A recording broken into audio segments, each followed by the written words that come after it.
మన దేశంలో గిరిజనుల హక్కుల్ని కాపాడటానికి మన రాజ్యాంగంలోనే ఒక ప్రత్యేకమైన వ్యవస్థ ఉంది. ఒక రకంగా చెప్పాలంటే వాళ్లకొక గార్డియన్ అన్నమాట. దాని పేరే ఎన్సీఎస్టీ, అంటే national commission for scheduled tribes. ఇంతకీ అసలు ఇలాంటొక సంస్థ అవసరం ఎందుకొచ్చింది? దాని వెనకున్న కథేంటి? పదండి ఈరోజు దాని గురించే వివరంగా తెలుసుకుందాం. అవును, అసలు ప్రశ్న అక్కడే వస్తోంది. భారతదేశంలో ఉన్న గిరిజన తెగల కోసం ఒక ప్రత్యేకమైన సంరక్షకుడు, అంటే ఒక స్పెషల్ గార్డియన్ ఎందుకు అవసరమయ్యాడు? ఈ ఒక్క ప్రశ్నతోనే అసలు విషయం మొదలవుతుంది. ఈ ప్రశ్నకు సమాధానం వెతికితేనే మనకు మొత్తం కథ అర్థమవుతుంది. అంటే మొదట్లో పరిస్థితి ఇలా లేదు. ఒకప్పుడేంటంటే షెడ్యూల్డ్ కులాలకి, అంటే ఎస్సీలకి, షెడ్యూల్డ్ తెగలకి, అంటే ఎస్టీలకి, ఇద్దరికీ కలిపి ఒకే కమిషన్ ఉండేది. కాని అది అనుకున్నంతగా వర్కౌట్ అవ్వలేదు. ఎందుకు? సింపుల్, వాళ్ళిద్దరి సమస్యలు వేరు, చాలా చాలా వేరు. ఆ తేడా ఏంటో చూస్తేనే మనకు క్లారిటీ వస్తుంది. ఇప్పుడు చూడండి, ఒకవైపు షెడ్యూల్డ్ కులాల వీళ్లు ప్రధానంగా ఎదుర్కొన్నది సామాజిక వివక్ష. మరోవైపు షెడ్యూల్డ్ తెగలు, ఎస్టీస్, వీళ్ల పరిస్థితి పూర్తిగా భిన్నం.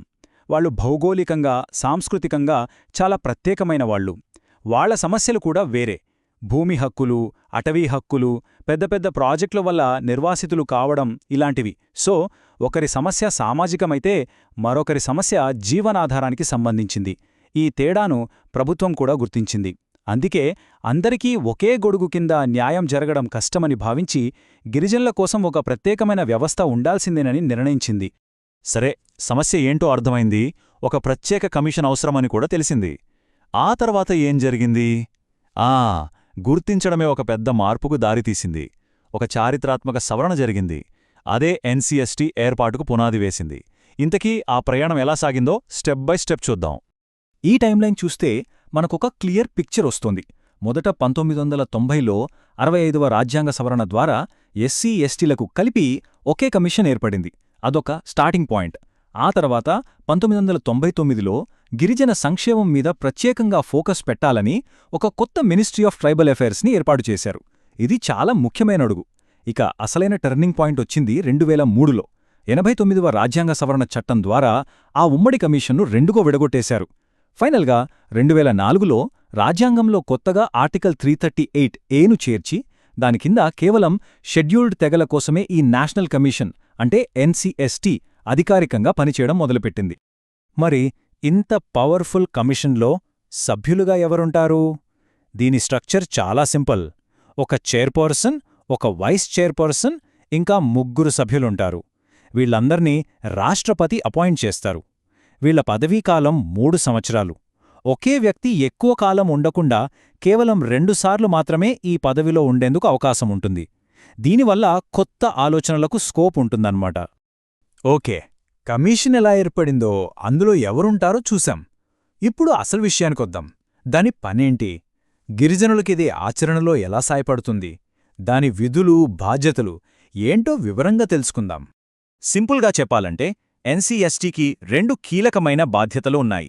ఒకటి హక్కుల పరిరక్షణ, 2 అభివృద్ధికి సలహాలు ఇవ్వడం.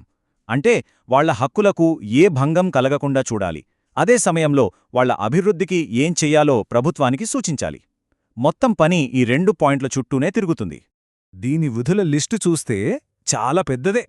ఉదాహరణకు, గిరిజనుల కోసం మన దేశంలో ఎన్నో చట్టాలున్నాయి కదా, అవన్నీ సరిగ్గా అమలవుతున్నాయా లేదా అని మానిటర్ చేయడం.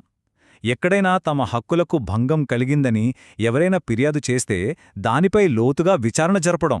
వాళ్ల సామాజిక, ఆర్థిక అభివృద్ధి కోసం ప్లాన్స్ వేస్తున్నప్పుడు ప్రభుత్వానికి సలహాలివ్వడం. ఇవన్నీ చేసి ప్రతి సంవత్సరం తమ పనితీరు మీద ఒక రిపోర్ట్ తయారుచేసి రాష్ట్రపతికివ్వాలి. సో ఇది చాలా విస్తృతమైన బాధ్యత. అయితే కథ ఇక్కడితో అయిపోలేదు. 2005లో ఈ కమిషన్కు మరికొన్ని అదనపు బాధ్యతలిచ్చారు. దీంతో దాని పరిధి ఇంకా పెరిగింది. అప్పటిదాకా కేవలం హక్కుల రక్షణ అనే దాని నుండి వాళ్ల జీవనోపాధికి సంబంధించిన అతి ముఖ్యమైన విషయాలను కూడా దీని పరిధిలోకి తీసుకొచ్చారన్నమాట. అంటే ఏంటి? ఉదాహరణకు, అడవిలో దొరికే చిన్న చిన్న ఉత్పత్తులు, అంటే తేనె, ఆకులు, గింజల్లాంటి వాటిపై వాళ్లకే యాజమాన్య హక్కులు కల్పించడం. వాళ్ల ప్రాంతాల్లోని ఖనిజాలు, నీటి వనరులపై వాళ్ల హక్కులను కాపాడటం. గిరిజనుల భూముల్ని ఇతరులు ఆక్రమించకుండా చూడటం. ఒకవేళ డ్యాములు, ఫ్యాక్టరీల లాంటి ప్రాజెక్టుల కోసం వాళ్లను అక్కడ్నుంచి తరలించాల్సి వస్తే సరైన పునరావాసం కల్పించేలా చూడటం. ఇంకా చాలా ముఖ్యంగా 1996లో వచ్చిన పేసా చట్టం, అంటే గ్రామసభలకు అధికారాలిచ్చే చట్టం సరిగ్గా అమలయ్యేలా చూడటం, ఇవన్నీ కూడా కమిషన్ బాధ్యతలే. సరే, బాధ్యతలు, విధులు గురించి మాట్లాడుకున్నాం. కానీ వాటిని అమలు చేయాలంటే పవర్స్ కావాలి కదా, లేకపోతే ఎవరు పట్టించుకుంటారు? ఇక్కడే ఎన్సీఎస్టీకి అసలైన బలముంది. దీనికి చాలా పవర్ఫుల్ అధికారాలిచ్చారు. ఇది కేవలం సలహాలు ఇచ్చే కమిటీ కాదు, ఒక పవర్ఫుల్ వాచ్డాగ్. దానికున్న విచారణ అధికారాలు లాంటివి చూస్తే మనకే ఆశ్చర్యమేస్తుంది. ఇది చాలా ముఖ్యమైన పాయింట్, బాగా గుర్తుపెట్టుకోవాలి. ఈ కమిషన్ ఏదైనా ఒక కేసును విచారిస్తున్నప్పుడు దానికి ఒక సివిల్ కోర్టుకు ఉండే అధికారాలన్నీ ఉంటాయి. అవును, మీరు విన్నది కరెక్టే.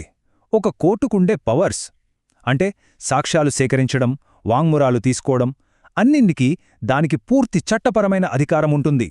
ఇది జస్ట్ ఒక అడ్వైజరీ బాడీ కాదు. అంటే ఈ అధికారాలతో అది ఏం చేయగలదో ఒక్కసారి ఊహించండి. దేశంలో ఏ వ్యక్తినైనా విచారణ కోసం పిలిపించగలదు. వాళ్ళు ఎంత పెద్ద ఆఫీసర్ అయినా సరే, ఏ డాక్యుమెంట్నైనా తమ ముందు ప్రొడ్యూస్ చేయమని ఆర్డర్ వేయగలదు. అఫిడేవిట్స్ మీద సాక్ష్యాలను తీసుకోవచ్చు. ఏ కోర్టు నుంచైనా, ఏ ఆఫీస్ నుంచైనా పబ్లిక్ రికార్డులను తెప్పించుకోగలదు. ఇవన్నీ మామూలు విషయాలు కావు. ఇవి ఒక కోర్టుకుండే అధికారాలు. ఇది ఇంకో కీలకమైన అంశం. గిరిజనులకు సంబంధించిన ఏ పెద్ద పాలసీ నిర్ణయం తీసుకోవాలన్నా సరే, కేంద్ర ప్రభుత్వం కానీ, రాష్ట్ర ప్రభుత్వాలు కానీ తప్పనిసరిగా ఈ కమిషన్ను కన్సల్ట్ చేయాలి. అంటే దీనర్థమేంటి? ఏదో జరిగిపోయాక రియాక్ట్ అవ్వడం కాదు. జరగక ముందే పాలసీ మేకింగ్ స్టేజ్లోనే దీని అభిప్రాయం తీసుకోవాలి. ఇదొక ప్రోయాక్టివ్ రోల్. ఇదే దీనికున్న అతిపెద్ద బలం. ఓకే, విచారణ చేసింది, రిపోర్టు కూడా తయారు చేసింది. మరి ఆ తర్వాత ఆ రిపోర్టు, అందులోని సిఫార్సులు ఏమయ్యాయి? అవి ఫైల్స్లో మూలన పడిపోకుండా వాటిపై యాక్షన్ తీసుకునేలా ఎలా చూస్తారు? దీనికోసం ఒక పక్కా సిస్టమ్ ఉంది. ఆ ప్రాసెస్ ఏంటో చూద్దాం. ఈ అకౌంటబిలిటీ ప్రాసెస్ చాలా స్ట్రాంగ్గా ఉంటుంది. చూడండి. స్టెప్ 1, ఎన్సీఎస్టీ తన వార్షిక నివేదికను నేరుగా రాష్ట్రపతికి సమర్పిస్తుంది. స్టెప్ 2, రాష్ట్రపతి ఆ రిపోర్ట్ను పార్లమెంటు ముందు ప్రవేశపెడతారు. స్టెప్ 3, ఇక్కడే అసలు విషయముంది. ప్రభుత్వం ఆ రిపోర్ట్పై ఒక మెమొరాండం పెట్టాలి. అంటే కమిషన్ చేసిన సిఫార్సుల్లో వేటిని అమలు చేశాం, వేటిని చెయ్యలేదు, ఒకవేళ చెయ్యకపోతే దానికి కారణమేంటో కూడా పార్లమెంటుకు చెప్పి తీరాలి. ఇదే ప్రాసెస్ రాష్ట్రాలకు సంబంధించిన విషయాల్లో అయితే ఆ రిపోర్ట్ను గవర్నర్కు పంపుతారు. ఆయన దాన్ని రాష్ట్ర శాసనసభ ముందు పెడతారు. సో సింపుల్గా ఇగ్నోర్ చేయడానికి ఛాన్సే లేదు. చూశారు కదా, చట్టపరంగా, రాజ్యాంగపరంగా ఎన్సీఎస్టీకి ఎన్ని అధికారాలు, బాధ్యతలు ఉన్నాయో. కాని కాగితంపై ఉన్న అధికారాలకు, క్షేత్రస్థాయిలో వాస్తవ పరిస్థితులకు మధ్య ఎప్పుడూ ఒక గ్యాప్ ఉంటుంది. రాజ్యాంగమిచ్చిన ఈ రక్షణ వాగ్దానాన్ని ఈ కమిషన్ క్షేత్రస్థాయిలో నిజంగా ఎలా ఆచరణలోకి తీసుకురాగలదు? ఆ సవాళ్లను ఎలా ఎదుర్కోగలదు? ఇది మనందరం ఆలోచించాల్సిన ప్రశ్న.